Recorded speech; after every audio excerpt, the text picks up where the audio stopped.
extenderme esta oportunidad de poder exhibir y exponer esta asignatura que me ha sido asignada. Lo más importante de esto es compartir el conocimiento de este tipo de eventos. Todo es muy difícil antes de ser sencillo. Thomas Field. Se dice que la historia está narrada por hombres que a través del tiempo, por su proceder, ideas e innovaciones, dejan huellas indelebles en el tiempo. Y es al tiempo que el enigma de la vida le ha sido la eterna interrogante y ha acompañado al hombre en su efímera travesía. Desde aquel mecanismo de anticitera hasta el Jeu de Flot, el flautista, personificada por la excelsa escultura diseñada por el diseñador francés Jacques de Vaucanson en el año de 1737. Siendo su pieza más representativa el Carnac de Jatio, que es el pato con aparato digestivo. En esta vorágine nos conducirá inexorablemente a estos mecanismos de alta costura del hombre. Lo pequeño puede ser grande en trascendencia y delimita un momento. Cumitaterum, precepto cuyo significado etimológico es ensamble, ensambles excelsos. Nos remite a la mínima sencillez, a la dócil perfección de lo habitual y del valor de la emoción en un idioma universal de códigos sutiles en la creación de esculturas atemporales. Robots. Robot o robota es un precepto checoslovaco. Se utilizó por primera vez en 1921 en la novela de Karel Capek. Y robot significa trabajo forzado. Es en esta vorágine,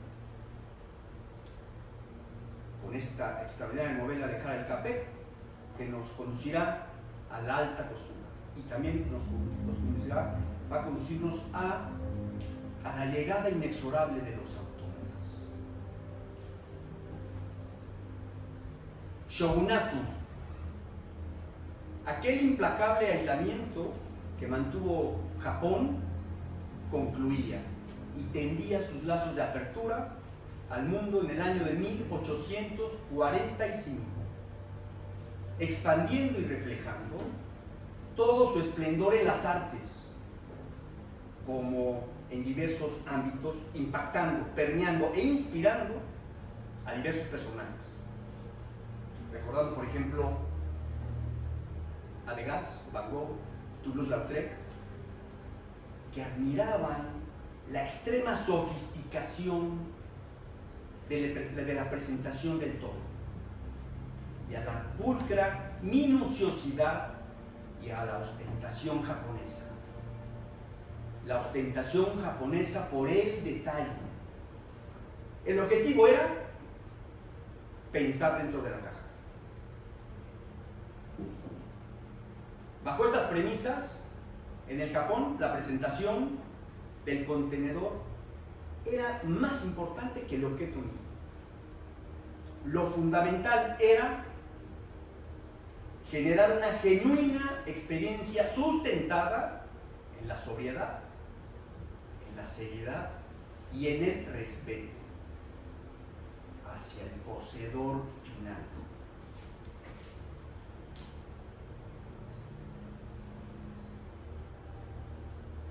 La creación siempre es difícil si algo merece la pena hacerse.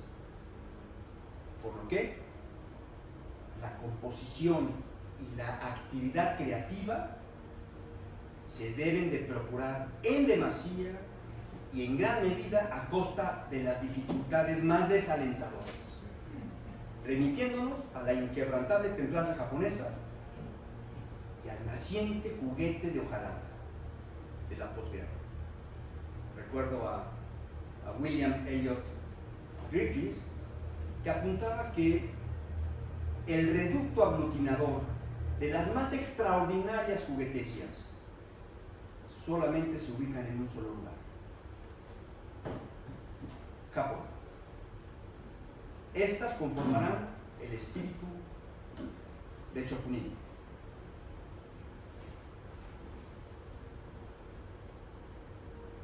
La 40 Guerra del Pacífico generó innegablemente una posguerra desalentadora en el Japón ocupado. Solamente prevalecían en el Japón ocupado dos cosas: muertos y latas de atún.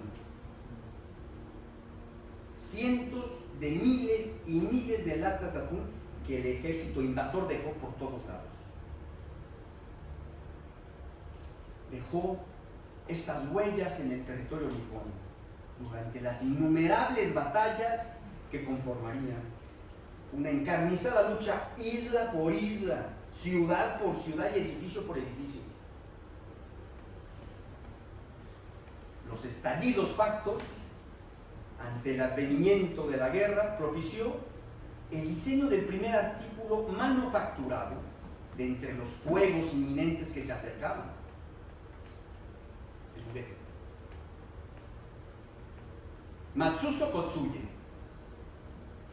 artesano, instauró las llamadas fábricas colindantes, o en su defecto, los pequeños talleres de artesanos, que eran espacios generadores de sueños, lugar donde se producían los juguetes de hojalata ensamblados a mano, kumitateru, ensamble excelso. De mente brillante y de visión de niño, Kosuye Matsuzo diseña el primer robot conocido de la preguerra y el primer robot conocido de la historia. Por ende, el robot Lilliput, que es una pieza diseñada en los años 30 tardíos. Ustedes lo pueden apreciar. Rodrigo lo posee en su colección y está magníficamente expuesto en este maravilloso edificio. Es importante acotar que el juguete se convirtió en el enemigo número uno para el Japón imperial. El metal era un metal preciado para el naciente monstruo que se avecinaba: la guerra.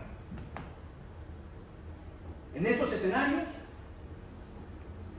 es donde aparece el cartel. El cartel interpreta un papel fundamental. Recordando al destacado diseñador mexicano, un gran amigo, el maestro Germán Montalvo, que puntualizaba que el cartel va a la conquista de los espacios. En este caso, el cartel sostuvo una presencia destacada, insertándose en puntos estratégicos visuales a lo largo de todo Japón.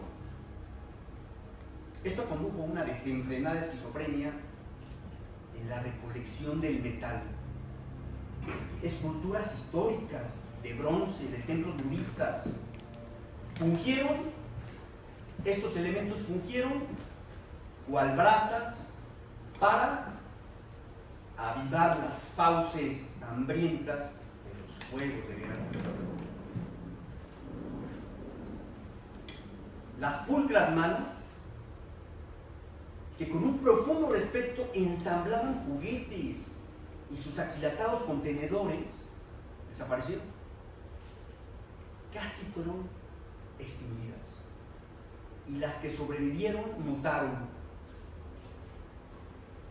Aquellas sofisticadas manos por el detalle ahora fabricaban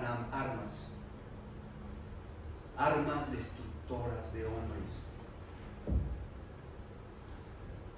Los artesanos, con un profundo malestar, debieron entregar sus moldes de acero, sus piezas históricas, para proporcionarle comida a la medusa de las 1000 cabezas, la guerra. Tokio cuyo emplazamiento urbano lo constituían vastos senderos intrincados. Tokio, el centro, era un laberinto de edificaciones construidas con papel y madera. Ahí se mimetizaban las fábricas colindantes, las fábricas de los artesanos. Pero ahí el golpe del martillo fue más severo. Ahí los norteamericanos identificaron que estaban los artesanos. Ahí se encontraban las milenarias manos de artesanos.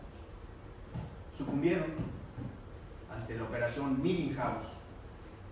Apareció el sonido de la muerte, de las voraces hélices, surcando los cielos nipones.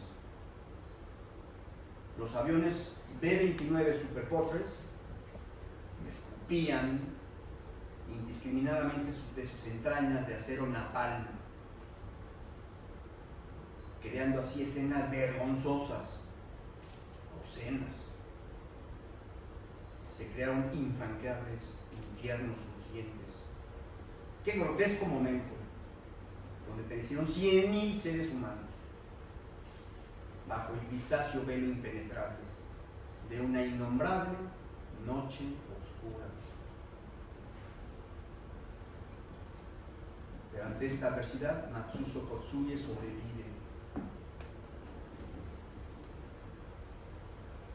Matsuzo Kotsuye sale de un baño público. Solamente en el Japón se escuchaba un sonido. Todo había sido devastado. No había ni industria. Solamente se oía un sonido, el jeep de los norteamericanos, el famoso jeep de la Estrella Blanca. El japonés tenía prohibido acercarse al jeep, so pena de un tiro.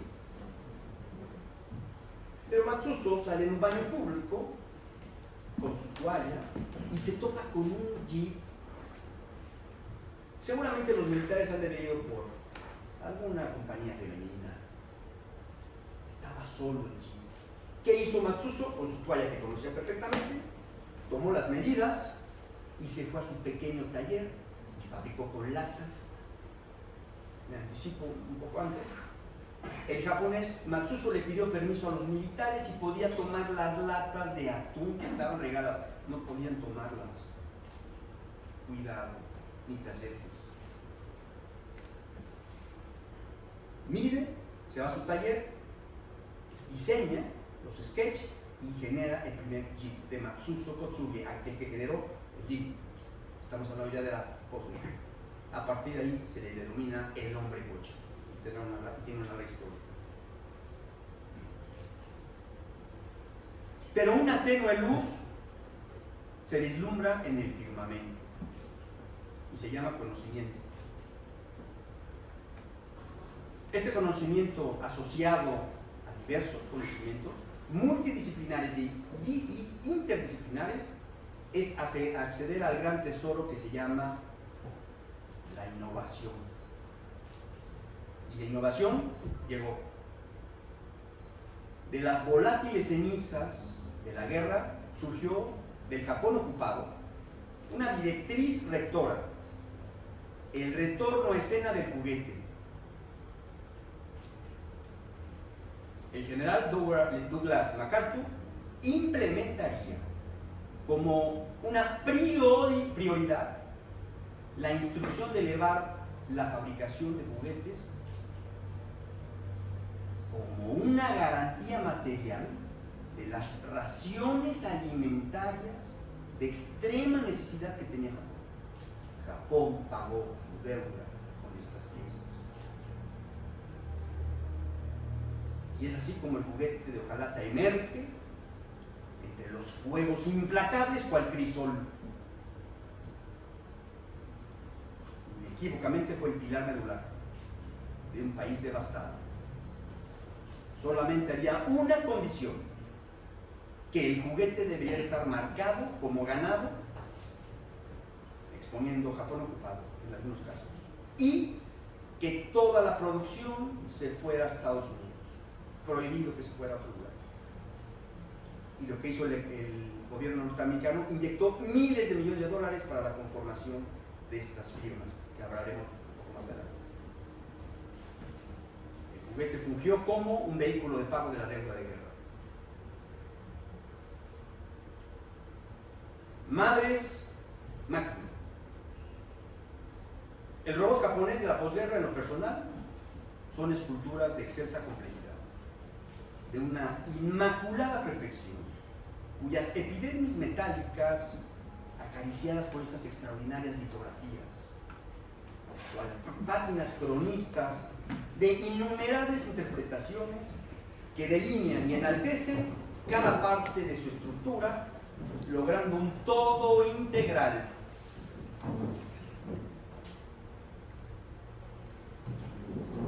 Estas nos pueden conducir de igual manera a que los robots japoneses de la posguerra son piezas visionarias, la cual nos conducen a vislumbrar mundos ignotos, que en su momento, ante el inminente momento de la era espacial, dejaron una huella indeleble en el tiempo y cuya fascinación robótica asentó los pilares universales del desarrollo de la era espacial de la actualidad.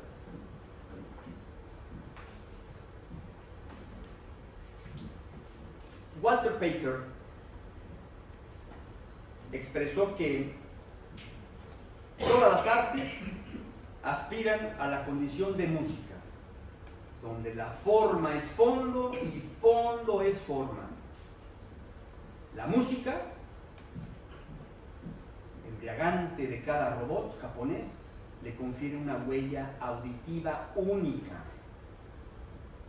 Diálogos continuos emanando de sus complejos mecanismos de engranes. Son partituras sofisticadas que brindan resonancias que rebasan nuestra alma. Rémy de Gourmont apelaba que la sinceridad, disciplina y orden, sostenidas por nociones positivas, conforman un dogma, por lo que los robots japoneses de la posguerra son un dogma. Es un dogma luminiscente y poseen un discurso de gran audacia. En este momento, en el que Japón se venía desarrollando toda una vorágine por ver quién diseñaba la mejor pieza, y no nada más robots, naves espaciales y otro tipo de juguetes. En este momento, paralelamente en México, un ingeniero mexicano arriesga su capital y conforma una empresa, y es el que diseña el primer robot mexicano, a la par en el Japón, que ha esta ebullición. El ingeniero Edmundo Marmolejo Montes de Oca crea el primer robot mexicano de la historia, 55 intermedios, y conforma, y más validez le da, porque conforma una empresa. No es que ya se me ocurra un robot, no. Conforma una empresa, Juguetes Electromecánicos S.A., el primer robot mexicano, que era un hito y ahora ha ido tomando paso a paso una importancia. Lo presentaré próximamente en el canal, en la plataforma, a este extraordinario robot mexicano, paralelo al periodo de oro en el Japón.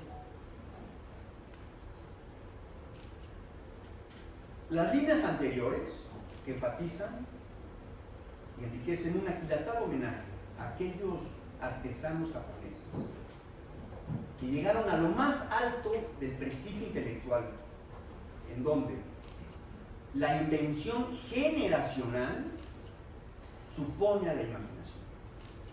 Recordando a Igor Stravinsky, la libertad será tanto más grande y profunda cuando más estrechamente limite el campo de la actuación e imponga más obstáculos. Vaya que tenían un problema los japoneses. El periodo de oro en el Japón, de los años 40 tardíos a los 60 tardíos, en el umbral de la transición al año 70, contribuyó con hombres que en su mayoría son anónimos y en cuyo proceso primario, su praxis creativa, crearon los juguetes perfectos, basados en una simetría, enalteciendo a las firmas Nomura TN, Masuraya TN, Taiyo, Yoshiya Co, Yonezawa I, Horikawa SH, Alps, Shinichi Koigo, Asakusa, Yoneya, Daiya Sankei, Aoshi ASC, Linmar, Heidi, Naito, Shoten NS, Nobushi N y Marimuya I. Las firmas expuestas estructuraron de manera ineludible la grandeza de lo que hoy en día es un país extraordinario, Japón.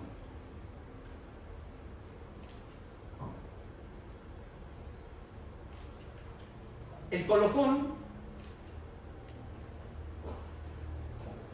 suscribe que ante los inminentes halos de quimeras por la conquista de otros mundos, el hombre antepone a sus leviatanes como unos insignes entes dadores de sueños.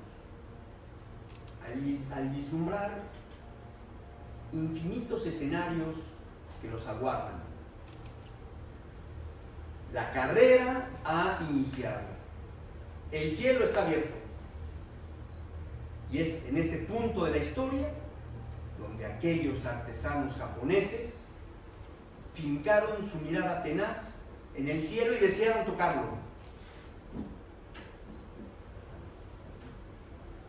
Los titanes de hojalata nunca viajarán, pero sentarán las bases ante el advenimiento de la era espacial. Vayamos sin temor, con tenacidad y templanza. Muchas gracias.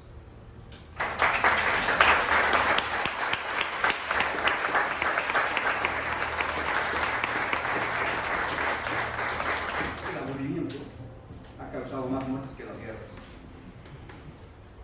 por lo que el entusiasmo, aunado a una curiosidad incansable, son los componentes de una alquimia imperecedera.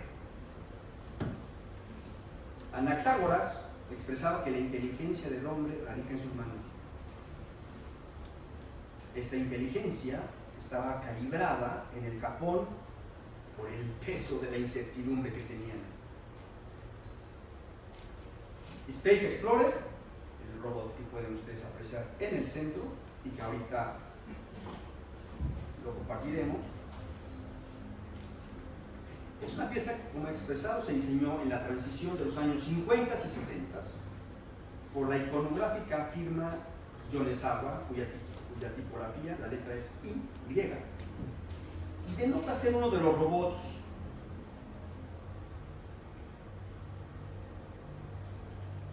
más exquisitos y representativos, poniendo o exponiendo el alto diseño japonés. Aquí nuevamente la frase pensar dentro de la caja. Aquí se ejemplifica cómo el contenedor transfiere los valores a la pieza, pero la pieza le transfiere los valores a la caja.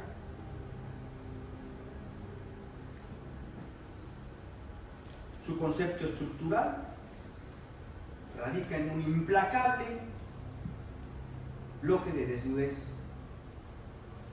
y elegancia. Primer robot.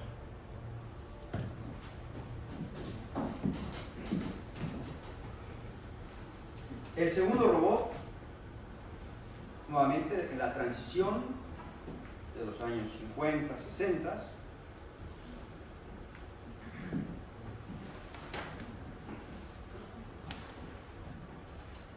el segundo robot, Thunder Robot,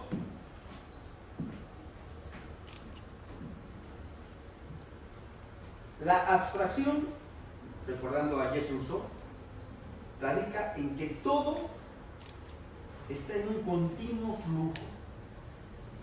nada conserva su forma, tiene esa vorágine de dinamismo. En este caso, Thunder Robot, como pueden apreciar, aquí se ejemplifica el constante flujo de las formas.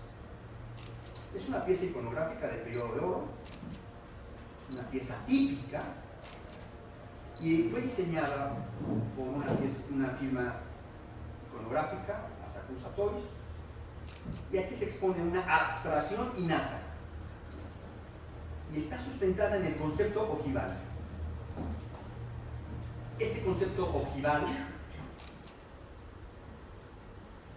le confieren sus credenciales.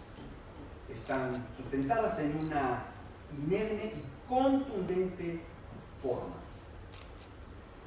Denota un linaje y una magnificencia irradiando un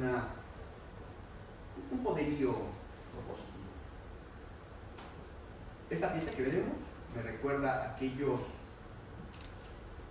arcos mesopotámicos, al arco maya de Labná, o a la torre del arquitecto Jan Nouvel, la torre que se encuentra en Barcelona, la torre Loris, diseñada por Jan Nouvel, y su hermana, la torre Suisse, que también diseñó el arquitecto, muy parecida al arquitecto inglés Sir Norman Foster. Tienen un parecido en el concepto que veremos en la pieza de Thunder Robot.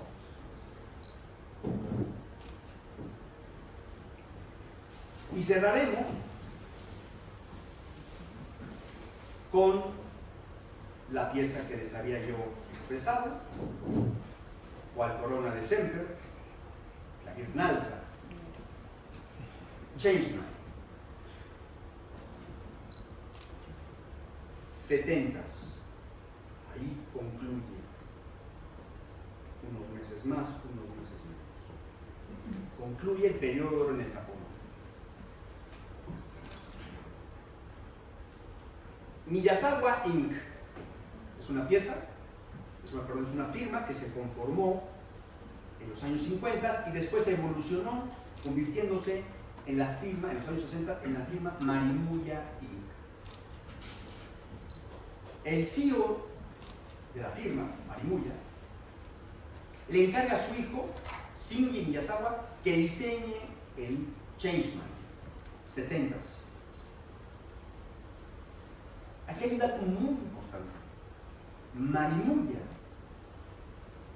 redujo los vacíos, produciendo los más extraordinarios robots, diseñando para las firmas como Nomura, Morikawa, Yonezawa y Daya.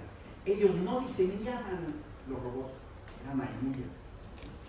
Marimuya les daba los diseños y ellos diseñaban otros robots, pero eran también distribuidores. Y posteriormente había otros distribuidores, pero Marimuya es la que diseñó estos extraordinarios robots para estas firmas. Es un dato importante. Changeman fue concebido como un prototipo. Es un prototipo que se le va a denominar de alta gama y mecanismo, de un alto grado del mecanismo. Es uno de los robots de la posguerra más bellos, pero misteriosos.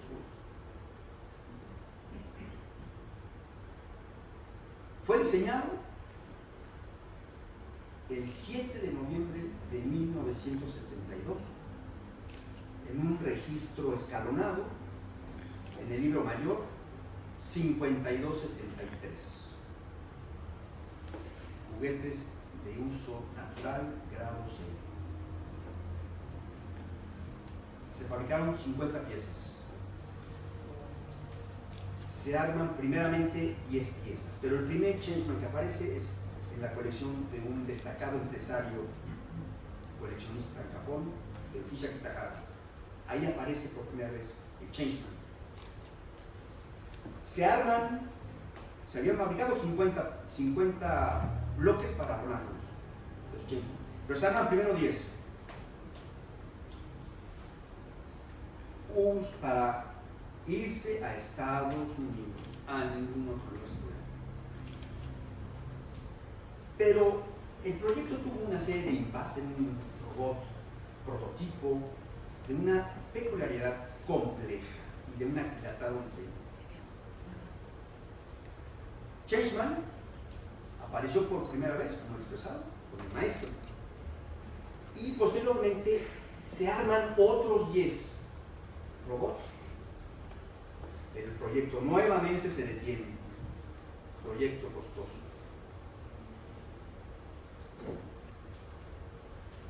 Quedan 30 piezas restantes. Se introducen, se embalsaman y se quedan en algún lugar de la nave de la Trinidad. Pero aparece un personaje nuevamente, el maestro Takahara, y convence a Shinji Miyazawa, eran amigos, que armaran o construyesen otras 10 o 12 piezas. Bueno, lo convenció y se arman nuevamente 10 y 12 piezas nuevamente. Y las restantes se guardan y nuevamente quedan en una implacable oscuridad, dándole un descanso preeterno. Pero muere Shinji. Su gran acervo de planos, sketch, memorias y las piezas restantes son adquiridas por un coleccionista, y este coleccionista lo dona a un museo de los Países Bajos. Ahí se encuentra el acervo de esta gran pieza. Changeman se diseñó en 3 versiones. Antes de que lo probemos, lo presentemos, se diseñaron 3 versiones. La que ustedes van a ver es la primera versión. La primera versión básicamente es el dinosaurio, está pintado a mano, la cabeza del astronauta que está encombrado en este traje interplanetario, pintada a mano, brazos oscilantes, el caleidoscopio, el centro, el alma. Y de ahí las restantes partidas que les fui exponiendo a ustedes. Los brazos eran fijos, la cabeza ya no era pintada a mano, del dinosaurio o el astronauta, el caleidoscopio era un simple símbolo.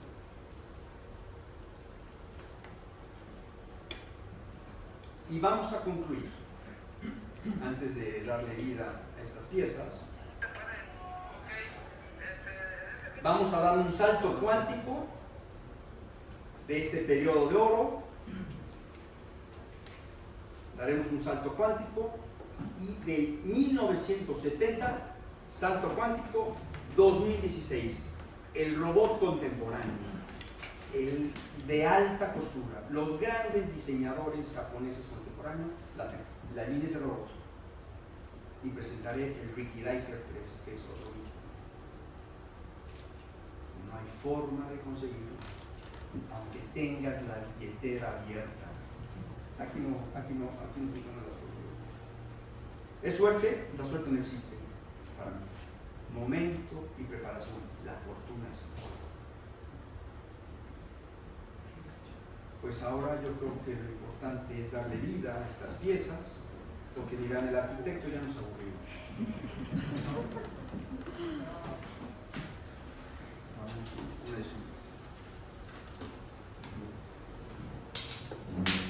Vamos a darle vida.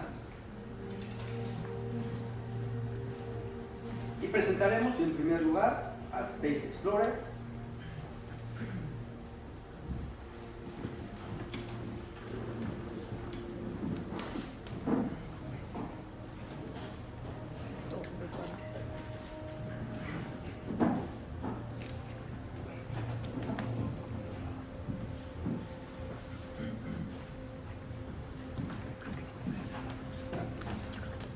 Caja habitáculo, explicaremos brevemente. Las obras de arte no deben ser explicadas.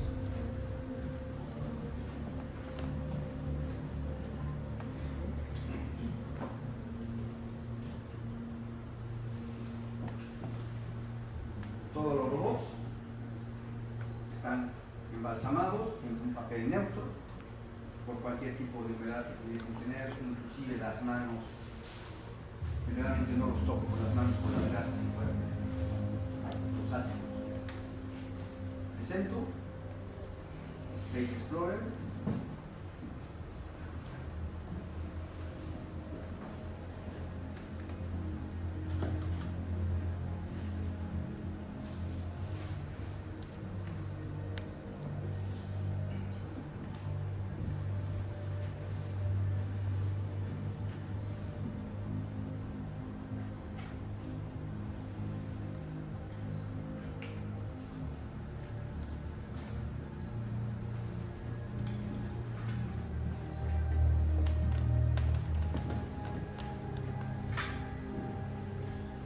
Asegurarse de que no estén las pilas, importante.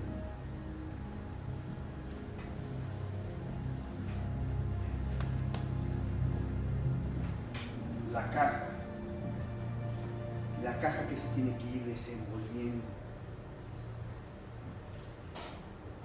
Aquí aplica el concepto de simetría, hay un eje rector, todo es simétrico. La ventana de la vida, que ahorita veremos qué es lo que pasa con esta ventana, y una serie de elementos que van componiendo la estructura de esta maravillosa pieza. Elemento 1, elemento 2, elemento 3. Caja, elemento 1, elemento 2. Plataforma de desplazamiento, torso. El brazo está mimetizado, no interfiere visualmente, está mimetizado. Arriba se asoma algo que está apareciendo ahí, una corona, ahí está esperando a salir. Limpio. Aquí no hay necesidad de ornamentos y ornamentos en esta pieza. Lo que otras sí tienen, esta riqueza de elementos compositivos. Muy bien.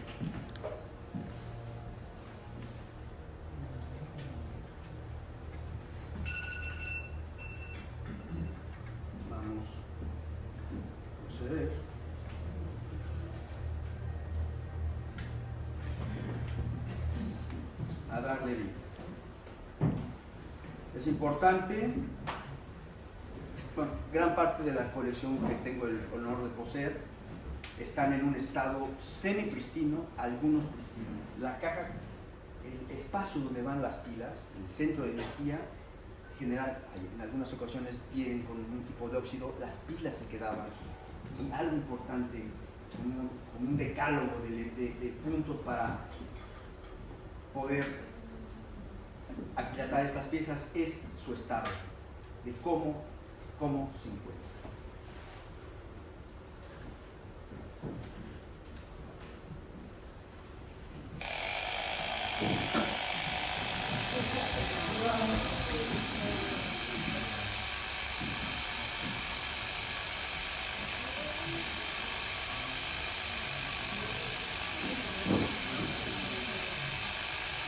El desplazamiento se abre, el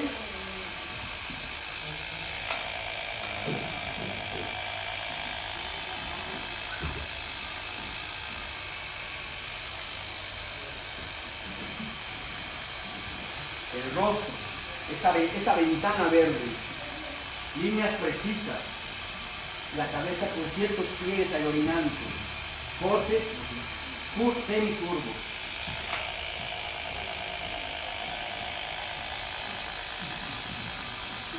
Los niños jugaban con eso. Privilegiados los niños.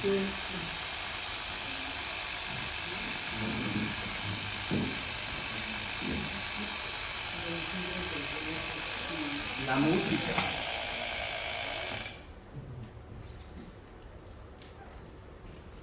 Space Explorer se diseñaron en dos versiones, en pátina gris grafito, que es la que estamos presentando, y en pátinas rojas. Los contenedores son básicamente iguales. Y esta de los años, transición de los años 50 y 60. Vamos a proceder a quitarle las pilas. tienen alguna duda, digo, por favor, adelante. ¿Se alcanzaron a verlo todo? ¿Sí? Muy bien. Primera pieza, Space Explorer. Una duda. Sí. Para su mantenimiento, ¿en aquel momento es necesario ubicar los engranes o hay algo que haya que hacer de vez en cuando? Bueno, es como en la vida, usted tiene que lubricar su cerebro. Hay que leer. Generalmente, en lo personal, cada 2 meses me tengo que poner mi delantal y uno por uno, un paño, nada de agua, un paño y una gota con un paño que tenga cierto cuerpo, una gota de aceite medio o aceite de una gota. Usted se pone crema, si no tendría usted la piel como lagartija. Hay que ponerse crema y son 2. Darles este ejercicio porque se quedan trabados los robots, se atrofian, como el ejercicio. No es complicado, es un placer. Yo decir, es un placer porque nuevamente los tiene usted en sus brazos, es como sus hijos, pero son muchos. Mucho placer. Se tiene que comprar un material, no sé si me da a entender, se tiene que comprar un material para abrirlo porque no sé qué tan delicado sea del 1 al 10. ¿Para qué? Para abrirlo. Para darle el mantenimiento, ¿qué tan delicado es? ¿Abrir el robot? En una escala de 1 al 10 para darle el Es que el robot no se abre. Todo es por fuera y encenderlos cada 2 Sí. meses. Sí, el robot es básicamente con guantes, un paño con cuerpo y limpieza de polvo. Precisamente también las piezas tienen que estar en un espacio, en una vitrina, donde tú acotas el polvo, se mete el polvo, pero acotas. Entonces es todo como un museo, de museo. Tú te vuelves museógrafo, pasas y todo está bien, sí. El piso, todo está bien, la luz. El ser coleccionista tiene esos compromisos. Bien.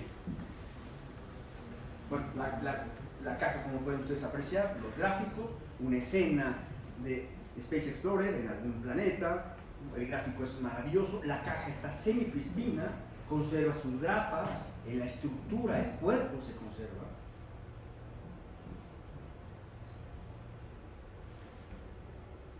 Es una obra de arte, para no explicar nuevamente los gráficos en detalle, también por los tiempos. Thunder Robot, Asakusa. La caja nuevamente.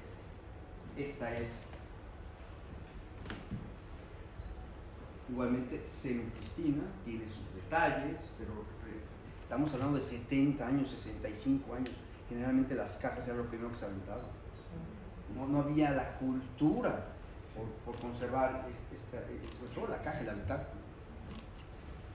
Muy bien, vamos a proceder a abrirlo y a presentarlo. Pieza atípica por su conformación en el diseño.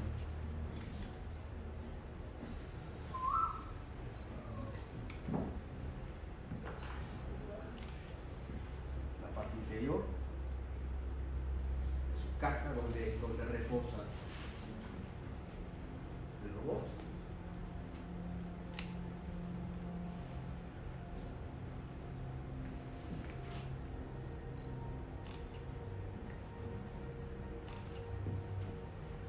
Bien. 3 cuerpos. Torso, ojival, como expresaba, que nos recuerda a los arcos mesopotámicos o al arco maya Labná.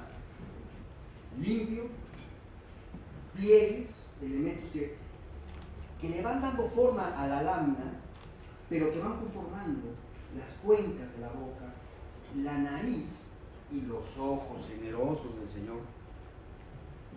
muy, muy, muy importante, sus ojos. Una ventana en la parte de la cúspide, segundo cuerpo, sus brazos atípicos, completamente atípicos en estas formas de concepto acordeón, y remata con la garra donde están sus armas poderosas. Simétrico, en el siguiente parámetro hay una simetría igualmente, simetría, no hay elementos asimétricos, no hay litografías inclusive con toda esta riqueza de algunos otros robots.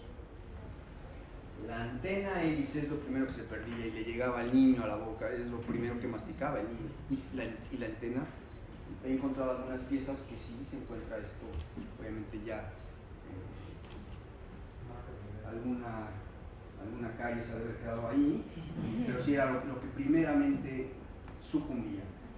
Thunderbolt. El paramento posterior se encuentra en un estado pristino el espacio o el centro de energía.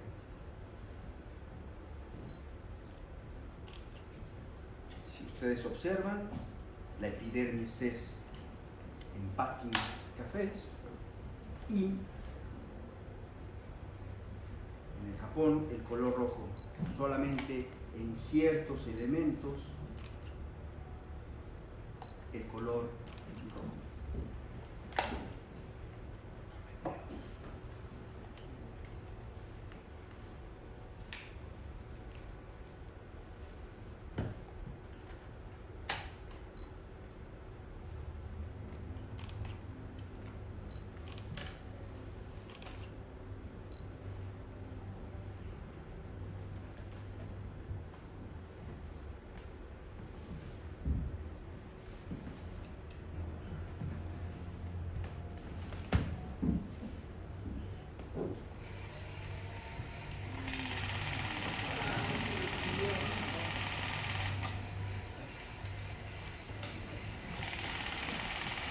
Sus armas poderosas con sus garras, los ojos que son la vida del robot.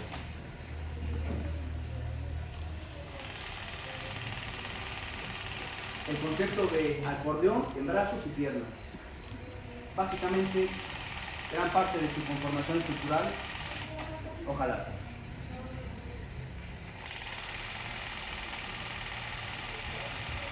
El Thunderbolt, pieza también compleja de encontrar.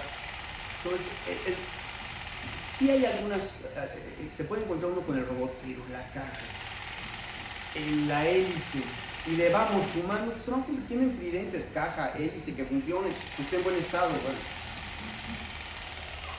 es importante de qué colección viene, es parte de su historia, cada pieza. El Thunderbolt.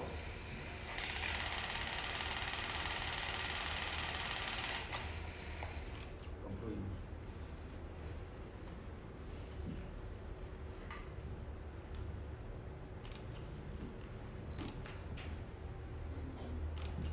'50, 60 en el periodo de oro, en la transición, 50 tardíos, 60 tempranos. Ahora Changeman, con el que se culmina este maravilloso periodo.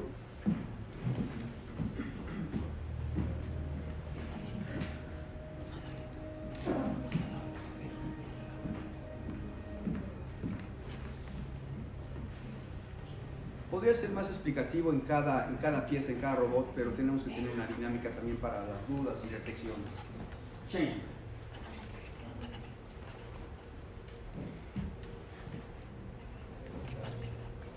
Ahora hablaremos del hábitat nuevamente.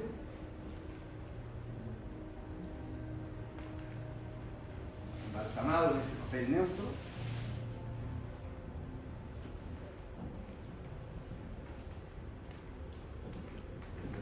Hay un poco más de luz en este punto.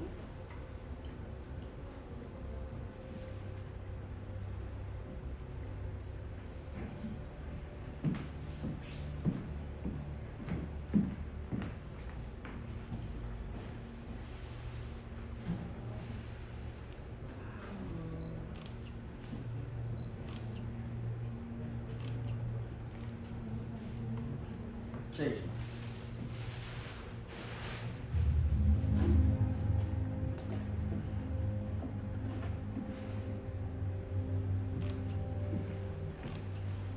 Como expresado, 50 piezas. Y para hacer el archivo, la historia que les he expresado. Esta pieza es de las primeras 10 que estuvieron bajo la supervisión de Shinji Miyazawa.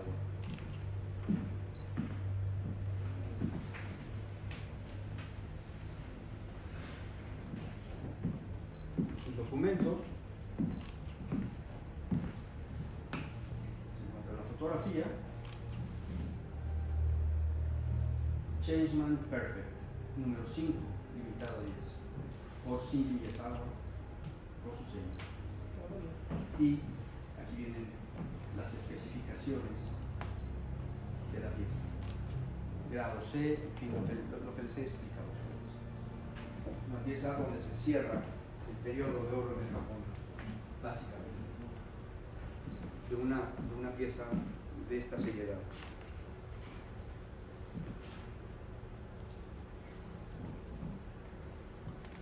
Bueno, como expresaba, aquí, antes de hacerlo accionar,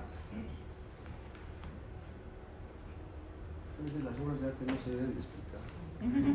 Vuelvo a ras. Vamos a tratar de hacer una síntesis. 4 cuerpos: cabeza, brazos, torso, piernas. El color rojo puntual. Epidermis, pátinas verdes. Una serie de elementos compositivos gráficos. La cabeza del dinosaurio pintado a mano. Que algo nos va a dejar entrever, algo va a aparecer. Ciertos elementos, líneas compositivas, el calidoscopio, al centro, alto volumen, lo veremos ahorita accionar, es el alma de la pieza.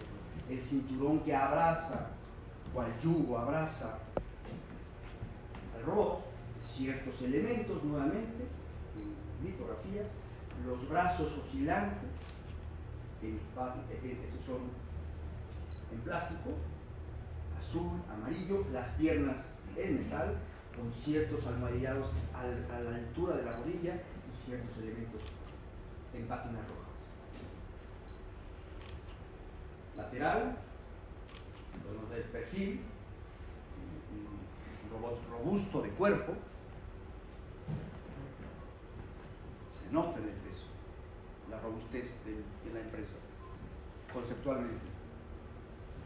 Ciertos elementos, estos almohadillados al alto relieve, el brazo limpio, no suelto, está articulado, no suelto. Hay robots que se pueden apreciar los brazos articulados, desfasados.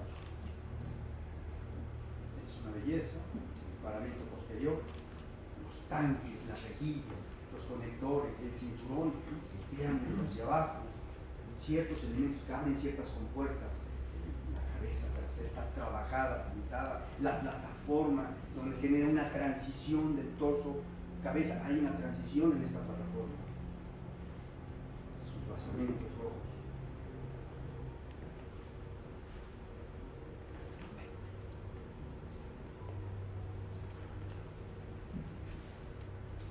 Esta pieza es de control extensivo, caja extensiva, y por curioso que parezca usar pilas acortadas, sobre todo por la robustez del robot.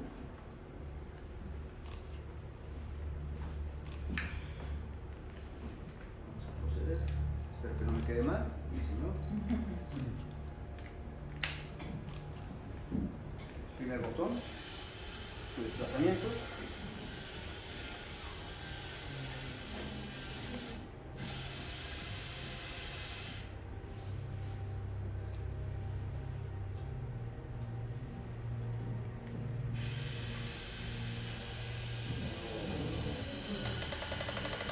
Puede apreciar el astronauta pintado a mano, en plástico, y cerramos. Nuevamente. Abrimos.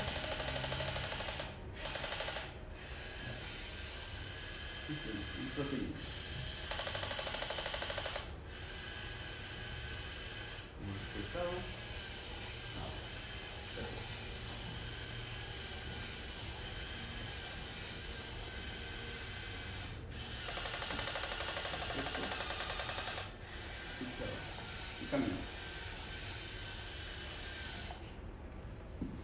Changeman. Como pueden apreciar ustedes, aquí el astronauta que emerge de este traje. El color verde es muy extraño. El color verde parece, realmente yo no sé por qué fue color verde, pero bueno, así fue que los diseñadores de esta firma lo consiguieron. Tal vez para que sea como un marciano. Sí, es verde, es un color. Las restantes piezas le quitaron el calidoscopio, los brazos ya no son oscilantes, la cabeza del dinosaurio ya no es pintada a mano, toda la cabeza de la astronauta es color verde. Entonces fueron bajando hasta que se diluyó en la historia. Reptiliano. Changeman. Y a partir de aquí, a partir de este periodo de oro en Japón, bueno, y hay una cantidad de piezas maravillosas, todas son piezas extraordinarias.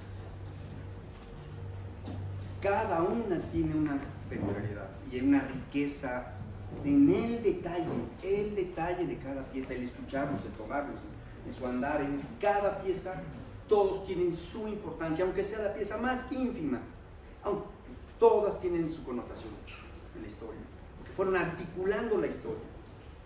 En este caso, y los robots anteriores, nuevamente, puntos intermedios, y nos vamos a la frontera. Y de esta frontera, con el Changeman, damos el salto cuántico. Este salto cuántico, vamos a hablar del Ricky Dicer 3. No sin antes.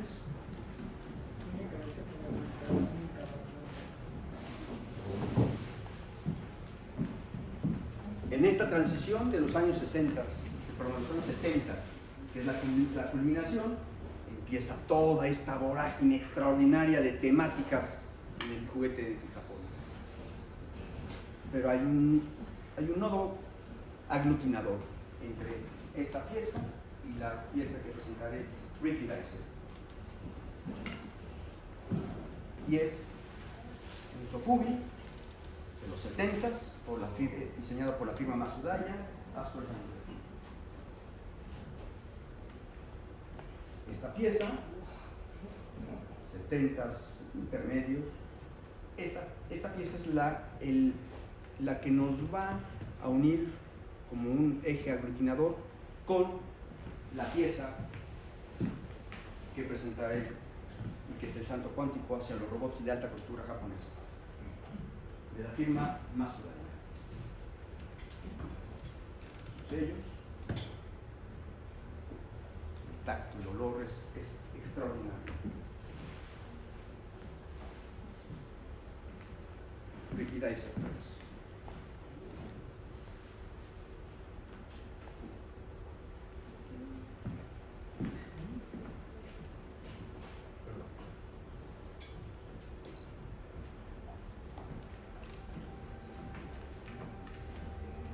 Ricky Dicer 3 es una de las piezas o sofubis más exquisitamente diseñados en la historia. No lo digo yo, no soy ninguna credencial para aseverar esto, pero en base a una serie de investigaciones es lo que acotan, porque está diseñado y tiene un concepto avant-garde. Este sistema de avant-garde está sustentado también en una versatilidad en sus diversos componentes. Ahorita a lo mejor nada más abriré y cerraré conformaré un solo diseño, porque tiene una serie de rediseños que se pueden articular.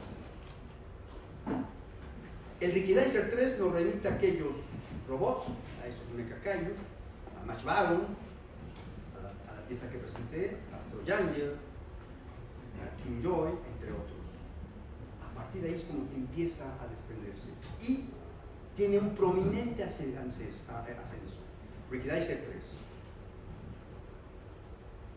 Ricky Dicer 3 es la cuarta fase. Está diseñado en Sofubi, vinilo suave, por el diseñador Goro, pero lo importante es que el curador es Nak Nak Nak, uno de los referentes del alto diseño japonés. Nak Nak Nak, inclusive esta pieza subió más rápidamente que el mismo Hirota se encachó. Este sofubi, como he expresado,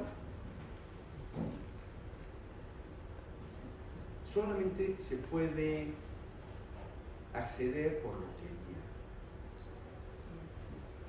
No importa si tienes el dinero, no, eso no importa, es la fortuna. Lo importante de esta pieza es que se subió a la plataforma de Nak Nak Nak y se hace la lotería y solamente 10 personas son las afortunadas. La fortuna les llegó, como decía Alejandro Magno, la fortuna favorece a los usuarios, hay que ser usuarios y estar en el momento. Es como así llega esta pieza, Ricky Dice F3.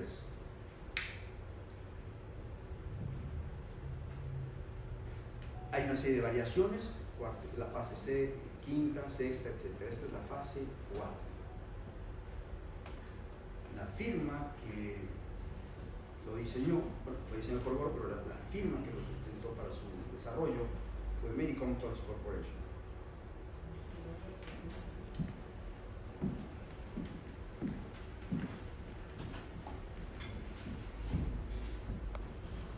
La caja, una serie, esto era un placer para un niño, las ventanas ya no son juguetes. Es 2016. Nos fuimos del 70, 73, 2016. En ese momento hay dos piezas iconográficas, Wikidizer y el Brutal A de Hirota. Casi a la par las loterías. El Hirota no quiso venir y lo dejé reposar al Hirota. Para que no quiero que se peleen ambos, pero tienen esa misma contundencia e importancia.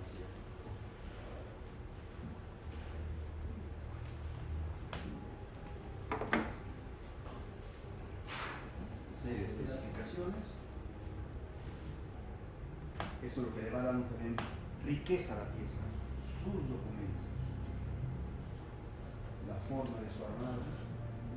Mi japonés es nulo, así que no podría decirles, es completamente nulo, pero son sus credenciales.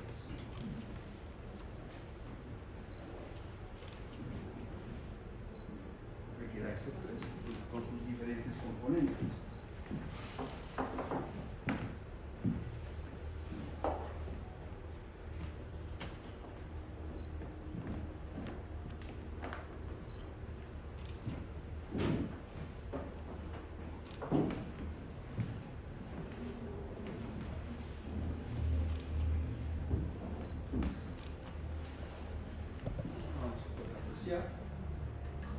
Los diferentes vehículos o conformaciones de la pieza.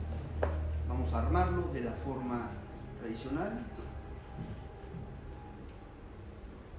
Cuerpo.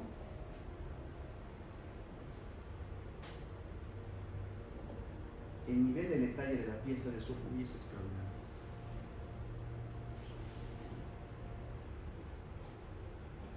Brazos.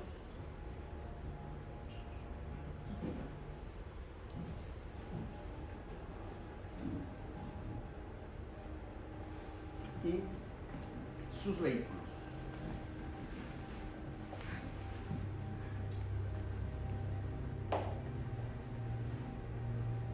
Tiene una serie de conformaciones.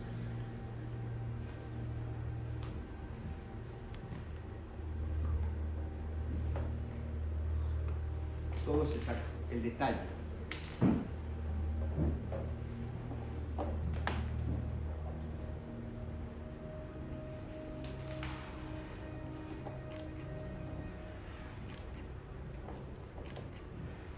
Y su vehículo.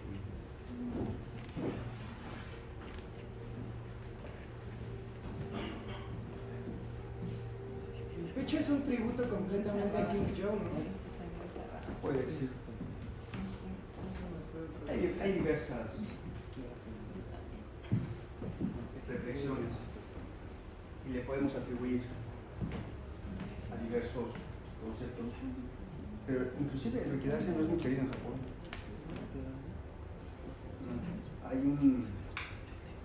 Recordemos que los chinos y los japoneses hay una poca empatía.